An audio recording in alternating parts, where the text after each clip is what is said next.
എല്ലാവർക്കും നമസ്കാരം. എല്ലാവർക്കും എൻ്റെ യൂട്യൂബ് ചാനലിലേക്ക് സ്വാഗതം. അപ്പോൾ ഞാൻ ഇന്ന് വെറൈറ്റി ഒരു സൂപ്പർ ഐറ്റം ആയിട്ടാണ് വന്നേക്കുന്നത്. നമ്മുടെ നാട്ടിലെ ഫുഡൊന്നും അല്ല കേട്ടോ, ഇത് ബംഗാളികളുടെ ഫുഡാണ് എന്ന് കരുതി തള്ളിക്കളയരുത്. കാരണം ബംഗാളികളുടെ ഒരു മട്ടൺ ഐറ്റമാണ്, ഭയങ്കര ടേസ്റ്റാണ്. അതിൻ്റെ ഗ്രേവിയൊക്കെ എന്ന് പറഞ്ഞു കഴിഞ്ഞാൽ സൂപ്പർ ടേസ്റ്റാണ്. അപ്പൊ ഞാനിതിങ്ങനെ പറയുമ്പോഴായിരിക്കും പിന്നെ നാട്ടിലെ ഫുഡ് വെക്കാൻ കഴിയത്തില്ല, പിന്നെ ഇനി ബംഗാളിൽ പോയിട്ട് ബംഗാളികളുടെ ഫുഡ് ഉണ്ടാക്കുന്നത്. അങ്ങനെ ചിന്തിക്കേ വേണ്ട.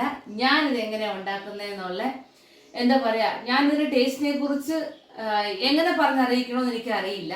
നിങ്ങളൊന്ന് വെച്ച് നോക്ക്, എങ്കിലേ അതിനെക്കുറിച്ച് അറിയാൻ പറ്റുള്ളൂ. കാരണം നമ്മുടെ വീട്ടിൽ മട്ടൻ കറി വെച്ചാൽ പോലും ഇത്രയും ടേസ്റ്റ് ഒന്നും ഉണ്ടാവത്തില്ല കേട്ടോ. പിന്നെ ഇതിനകത്ത് ഏറ്റവും കൂടുതൽ നമ്മൾ ശ്രദ്ധിക്കേണ്ട ഒരു കാര്യം എന്ന് പറഞ്ഞാൽ ഇത് വഴറ്റുന്നതിനകത്താണ്.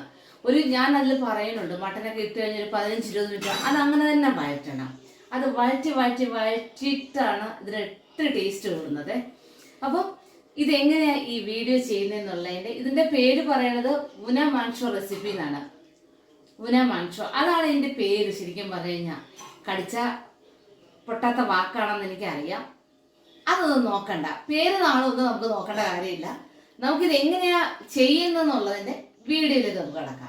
ഒരു കാര്യം മറന്നു പോരുത്, എൻ്റെ ചാനൽ ലൈക്ക് ചെയ്യാനും ഷെയർ ചെയ്യാനും ഒപ്പം സബ്സ്ക്രൈബ് ചെയ്യാത്തവരാണെന്നുണ്ടെങ്കിൽ സബ്സ്ക്രൈബ് ചെയ്യാനും മറന്നു പോകരുത്. അപ്പോൾ നമുക്ക് നോക്കാം. ഞാൻ ഇതിന് വേണ്ടിയിട്ട് എടുത്തിരിക്കുന്ന മട്ടനാണേ. മട്ടന് ഭയങ്കര വിലയാട്ടോ. 1/2 കിലോ മട്ടനേ ഉള്ളൂ ഇത് കേട്ടോ. അത് കഴിഞ്ഞിട്ട് പിന്നെ ഞാൻ എടുത്തേക്കുന്നതെന്ന് പറഞ്ഞാൽ ഒരു 4 ഗ്രാമ്പൂ, തക്കോലം ഞാൻ ഒരു തക്കോലം എടുത്തിട്ടൊരു 3-4 പീസാക്കി വെച്ചിരിക്കുകയാണ് ചെയ്യുന്നത്. പിന്നെ ചെറിയൊരു പീസ് കറുവപ്പട്ടയുണ്ട്, 3-4 ഏലക്കയുണ്ട്.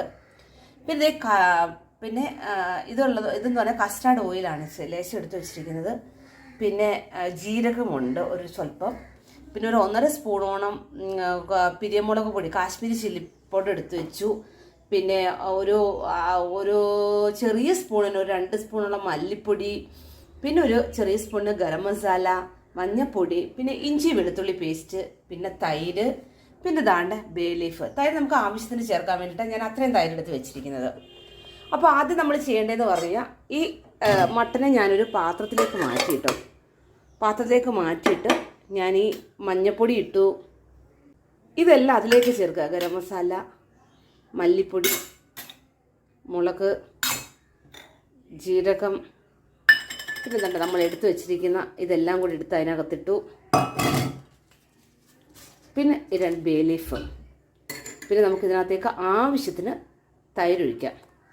ഞാനൊരു ചെറിയ 3 സ്പൂൺ, ഈ സ്പൂണിനൊരു 3 സ്പൂൺ തൈര് കൂടി ചേർത്തിട്ടുണ്ട് അതിനകത്തേക്ക്. എന്നിട്ട് ഇതിലേക്ക് ഞാൻ കുറച്ച് ഉപ്പും കൂടി ചേർക്കുകയാണേ. എന്നിട്ട് ഇതിനെ നമുക്ക് നന്നായിട്ട് കൈ കൊണ്ടൊന്ന് മിക്സ് ചെയ്യാം. നമ്മൾ എന്ത് ചെയ്താലും സ്പൂൺ കൊണ്ട് മിക്സ് ചെയ്യുന്നതിനെക്കാട്ടിൽ എപ്പോഴും നല്ലത് കൈ കൊണ്ട് തന്നെ മിക്സ് ചെയ്യുന്നതാണേ. അപ്പം ഇതിപ്പോൾ ഞാൻ പറഞ്ഞല്ലോ, അവിടുന്ന് കിട്ടിയത് വലിയ ഇല ആയതുകൊണ്ട് അതങ്ങനെ കിടക്കുന്നത്. അതിനെ ഞാനൊന്ന് പീസാക്കാം. അപ്പോൾ അത് കുഴപ്പമില്ലല്ലോ.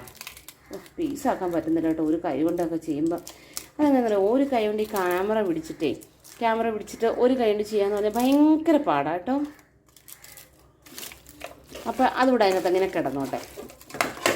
അപ്പോൾ ഇത് നന്നായിട്ട് കൈകൊണ്ട് നല്ലപോലെ അങ്ങ് യോജിപ്പിക്കുക.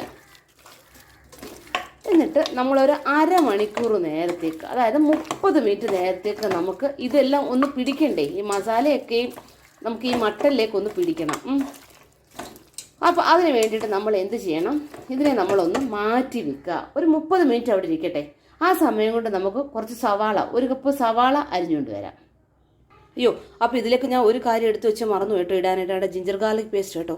അത് ഇടണം. ഞാൻ ബാക്കിയെല്ലാം എടുത്തിട്ടു, അത് മാത്രം മറന്നുപോയി ഇടാനായിട്ട്. അപ്പോൾ അതുകൊണ്ട് ഞാൻ അതും കൂടി ഞാൻ ഇതിലേക്ക് ചേർത്തു. ഞാൻ എന്തെങ്കിലും മറന്നുപോയാലും നിങ്ങളതൊക്കെ ഓർത്തോണം കേട്ടോ. എന്നിട്ട് കമൻറ്റ് ബോക്സിൽ ഇട്ടാൽ മതിയേ. ഇപ്പോൾ ഇത്രയും സാധനം എടുത്ത് വെച്ചാൽ ജിഞ്ചർ ഗാർലിക് പേസ്റ്റ് അവിടെ തന്നെ ഇരുന്നു. അപ്പോൾ ഇങ്ങനെ ഈ വീഡിയോ ഒക്കെ ശ്രദ്ധിക്കുമ്പോൾ പറയണം, എന്താ ജിഞ്ചർ ഗാർലിക് പേസ്റ്റ് എന്നിട്ട് എന്ത് ചെയ്തു എന്നൊക്കെ ചോദിക്കാം കേട്ടോ, അഥവാ എന്തെങ്കിലും മറന്നു പോയിട്ടുണ്ടെങ്കിലേ.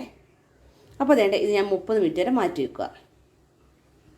ഞാൻ ഇതിനകത്തേക്ക് കാസ്റ്റർ ഓയിൽ ഇട്ടില്ല കേട്ടോ. അതും കൂടെ ഒഴിച്ചേ. ഞാൻ ഇപ്പോൾ നോക്കിയപ്പോൾ അത് അവിടെ ഇരിക്കുന്ന കണ്ടതേ. അപ്പോൾ അതുകൂടെ ഞാൻ ഇതിനകത്ത് മിക്സ് ചെയ്തിട്ടുണ്ട് കേട്ടോ. വീണ്ടും ഞാൻ ഒന്നുകൂടെ മിക്സ് ചെയ്തേ. അപ്പോൾ ശരി, നമുക്ക് ഇത് 30 മിനിറ്റ് കഴിഞ്ഞ് വീണ്ടും കാണാം. ആ സമയം കൂടി ഞാൻ കുറച്ച് സവാള അരിയട്ടെ. അപ്പോൾ തന്നെ ഞാൻ ഇത്രയും സവാള, ഇതിപ്പോൾ 1 കപ്പിന് മേലെയുണ്ട്. കാരണം ഇതിന് ഞാൻ കുറച്ച് സവാളയെ ഞാൻ വറുത്തെടുക്കുകയാണ് ചെയ്യുന്നത്. എന്നിട്ട് കുറച്ച് സവാള നമുക്ക് വഴറ്റിയെടുക്കാം. അപ്പം ആദ്യം ഞാൻ കുറച്ച് സവാള വറുത്ത് മാറ്റി വെക്കാം. അപ്പോൾ തന്നെ ഞാൻ ഒരു പാത്രം വെച്ചു. എന്നിട്ട് വെള്ളം തോന്നിട്ട് നമുക്ക് അതിലേക്ക് വെളിച്ചെണ്ണ ഒഴിച്ചിട്ട് ഈ സവാള ഇട്ട് ഫ്രൈ ചെയ്യാം. എന്നിട്ട് ഞാൻ പാത്രത്തിലേക്ക് വെളിച്ചെണ്ണ ഒഴിച്ചിട്ടുണ്ട്. ഈ വെളിച്ചെണ്ണ നന്നായി ചൂടാവട്ടെ. അപ്പോൾ തന്നെ വെളിച്ചെണ്ണ ചൂടായി. ഞാൻ ആദ്യം കുറച്ച് സവാള ഇട്ടു. എന്നിട്ട് അതിനെ ഫ്രൈ ചെയ്തിട്ട് നമുക്ക് അടുത്ത കുറച്ച് സവാളയും കൂടെ നമുക്ക് ഫ്രൈ ചെയ്തെടുക്കാം. അപ്പോൾ തന്നെ ഞാൻ ആദ്യത്തെ ട്രിപ്പ് സവാള അത് കാണിക്കാൻ പറ്റാതെന്ന് പറഞ്ഞാൽ പെട്ടെന്ന് കരിഞ്ഞു പോകല്ലോ എന്ന് വിചാരിച്ചിട്ടാട്ടോ. അപ്പോൾ അതുകൊണ്ട് ഞാനിത് ആദ്യത്തെ ട്രിപ്പ് ഞാൻ ചെറുതായിട്ട് വറുത്ത് വെച്ചിട്ടുണ്ട്.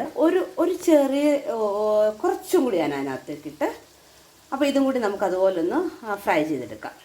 അപ്പോൾ അതുകൊണ്ട് അത് അവിടെ ഇരുന്ന് ഫ്രൈ ആകുന്ന സമയം കൊണ്ട് ഞാൻ എന്ത് ചെയ്തു, മറ്റൊരു പാൻ വെച്ചു. പാൻ വെച്ചിട്ട് ഞാൻ അതിലേക്ക് ഒരു കുറച്ച് കുക്കിംഗ് ഓയിൽ ഒഴിക്കാൻ പോകും. അതായത് നമ്മുടെ വെളിച്ചെണ്ണ ഒഴിച്ചു കേട്ടോ. നമുക്കൊരു വെളിച്ചെണ്ണ വഴറ്റിയെടുക്കണ്ടേ, അല്ല സോറി സവാള വഴറ്റിയെടുക്കണ്ടേ, തെറ്റിപ്പോയി കേട്ടോ, അങ്ങ് ക്ഷമിച്ചേക്കണേ. അപ്പോൾ അതേണ്ട ഞാനിനി അതിലേക്ക് വെളിച്ചെണ്ണ ചൂടായി വരുന്നതേ ഉള്ളൂ. എന്നാലും ഞാൻ ആ മുളക് അങ്ങ് എടുത്തിട്ട് അതിനകത്തേക്ക്. അപ്പോൾ വെളിച്ചെണ്ണ ചൂടായിട്ട് മുളക് ഇട്ടാൽ മതി കേട്ടോ. ഇതിപ്പോൾ ഞാനങ്ങ് ഇട്ടുപോയി. അപ്പം മുളക് അതിലേക്ക് ഇട്ടുമല്ലോ. ഇനി നമുക്കിതിലേക്ക് നമ്മൾ എടുത്തു വെച്ചിരിക്കുന്ന സവാള ഇത്രയും കണ്ടാലും നന്നായിട്ട് വഴറ്റി കഴിയുമ്പോൾ സവാള അങ്ങ് ഒതുങ്ങുമല്ലോ. അതുകൊണ്ടാണ് ഞാൻ ഇത്രയും സവാള എടുത്തത്.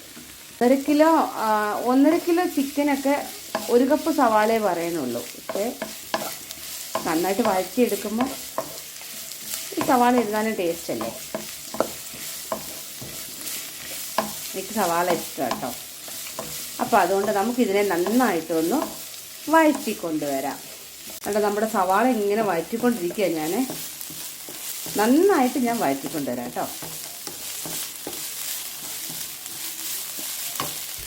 അപ്പോൾ ഇതെൻ്റെ ഇങ്ങനെ ബ്രൗൺ നിറമാകുന്നത് വരെയും നന്നായിട്ട് വഴറ്റുക. അപ്പോൾ ഈ രീതിയിൽ ബ്രൗൺ നിറം ഇപ്പം നന്നായിട്ട് ഞാൻ സവാള വഴറ്റിയെടുത്തിട്ടുണ്ട്. മട്ടനെ ഞാൻ ഇതിനകത്ത് ആഡ് ചെയ്തു. എന്നിട്ട് ശരിക്കും നന്നായിട്ട് ഇളക്കണം കേട്ടോ. ഏകദേശം ഒരു 10-15 മിനിറ്റോളം നന്നായിട്ട് ഇളക്കണേ. അപ്പം ഞാൻ ഒരു 15 മിനിറ്റോളം ഞാനിത് നന്നായിട്ട് ഇളക്കിയിട്ട് വരാം. അപ്പം ഞാനൊരു 15 മിനിറ്റോളം ലോ ഫ്ലെയിമിലും ഹൈ ഫ്ലെയിമിലും ഒക്കെ ഇട്ട് ഞാൻ ഇതിനെ നന്നായിട്ടൊന്ന് വഴറ്റിയെടുത്തിട്ടുണ്ട്. എന്നിട്ട് നമുക്ക് ഇതിനകത്തേക്ക് കുറച്ച് ഹോട്ട് വാട്ടർ, ചൂടുവെള്ളം ഒഴിക്കാൻ പാടില്ല, പച്ചവെള്ളം ഒഴിക്കാൻ പാടില്ല, കുറച്ച് ചൂടുവെള്ളം ഒഴിക്കാം. എന്നിട്ട് തീ കൂട്ടിയിട്ടും കുറച്ചിട്ടും ഒക്കെ നന്നായിട്ട് നമുക്കിതിനെ ഒന്ന് വേവിച്ചെടുക്കാം. വെള്ളം അവരവരുടെ ആവശ്യത്തിന് എത്ര മട്ടൻ വെക്കുന്നോ അതിനനുസരിച്ചിട്ട് അറിയാമല്ലോ വെള്ളം ചേർക്കുക. അപ്പം ഞാനിപ്പോൾ തീ കൂട്ടിയിട്ടു. എന്നിട്ട് അങ്ങനെ തീ കൂട്ടിയും കുറച്ചും ഒക്കെ ഇട്ട് ഒരു 10-25 മട്ടന് വേവുണ്ടല്ലോ. അപ്പോൾ ഒരു അരമണിക്കൂർ നേരം അങ്ങനെ ഇരിക്കട്ടെ. അപ്പോൾ അതിനെ നന്നായിട്ട് വേവിച്ചുകൊണ്ട് വരാം കേട്ടോ. എന്നിട്ട് പിന്നെ ഇടയ്ക്ക് ആവശ്യമുണ്ടെന്നുണ്ടെങ്കിൽ കുറച്ച് ചൂടുവെള്ളം കൂടെ ഒഴിച്ചു കൊടുക്കണേ. അപ്പോൾ എന്തായാലും ഇതിപ്പോൾ വേവട്ടെ. ഇടയ്ക്ക് ചൂടുവെള്ളം ഒഴിക്കേണ്ടി വരുവാണെന്നുണ്ടെങ്കിൽ ഞാൻ കാണിക്കാം. നന്നായിട്ട് തിളയ്ക്കുന്നുണ്ട്. ചൂടുവെള്ളം കൂടെ അല്ലേ, പെട്ടെന്ന് തിളയ്ക്കും ഇത്. അപ്പോൾ ശ്രദ്ധിക്കേണ്ട ഒരു കാര്യം, ചൂടുവെള്ളം മാത്രം ഒഴിക്കുക, പച്ചവെള്ളം ഒഴിക്കരുത്.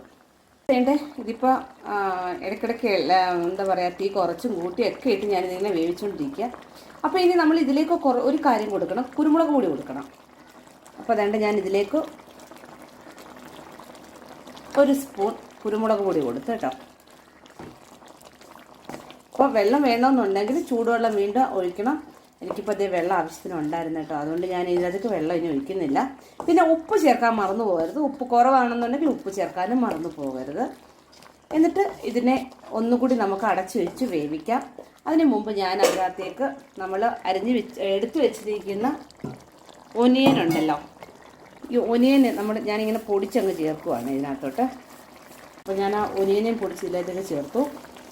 അപ്പം നന്നായിട്ട് നമുക്കൊന്ന് ഇളക്കി കൊടുക്കാം. എന്നിട്ട് നമുക്ക് അടച്ചു വെക്കാം. കുരുമുളകൊക്കെ ഇട്ടല്ലേ. അപ്പോൾ ഇതിനെ ഒന്നുകൂടി ഞാൻ അടച്ചു വെച്ച് കുറച്ച് നേരം കൂടെ വേവിച്ചെടുക്കുകയാണ് ചെയ്യുന്നത്. നന്നായിട്ട് എന്താ ഞാൻ കുറേ നേരം ഇങ്ങനെ ഗ്യാസിലിട്ടിരുന്നു. പിന്നെ അഥവാ വേവ് അറിയത്തില്ലല്ലോ, മട്ടൻ മൂത്ത മട്ടനൊക്കെ ആണെന്നുണ്ടെങ്കിൽ എത്ര അടുപ്പിലിട്ടാലും വേവില്ല എന്ന് തോന്നലുണ്ടെന്നുണ്ടെങ്കിൽ ഇതെല്ലാം ചെയ്ത് കഴിഞ്ഞിട്ട് വേണമെന്നുണ്ടെങ്കിൽ കുക്കറിലിട്ടൊരു 5-6 വിസിൽ ചെയ്താലും കുഴപ്പമൊന്നുമില്ല. അപ്പോൾ ഇതിപ്പോൾ എൻ്റേതായിട്ട് നന്നായിട്ട് വെന്തിട്ടുണ്ട് കേട്ടോ.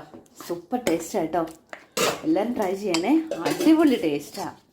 എനിക്കത് എങ്ങനെ പറഞ്ഞറിയിക്കണമെന്ന് അറിയില്ല, ശരിക്കും പറഞ്ഞാൽ അത്ര രുചിയാണ് കണ്ടോ. എൻ്റെ ആ ചാറൊക്കെ കണ്ടോ കാണുന്നേ, നല്ല അടിപൊളി ചാറോടുകൂടി കണ്ടോ. അപ്പോൾ ഞാനിതൊരു പാത്രത്തിലേക്ക് മാറ്റി കാണിച്ചു തരാം കേട്ടോ. അപ്പോൾ ഇതെൻ്റെ കണ്ടോ, എൻ്റെ മട്ടൻ കറി കണ്ടല്ലോ. എല്ലാവർക്കും ഇഷ്ടപ്പെട്ടെന്നുണ്ടെങ്കിൽ ലൈക്ക് ചെയ്യാനും ഷെയർ ചെയ്യാനും സബ്സ്ക്രൈബ് ചെയ്യാനും ഒന്നും മറന്നു പോരുത് കേട്ടോ. വീണ്ടും ഞാൻ അടുത്തൊരു വീഡിയോ ആയിട്ട് വരുന്നതൊക്കെ എല്ലാവരുടെയും ടാറ്റ.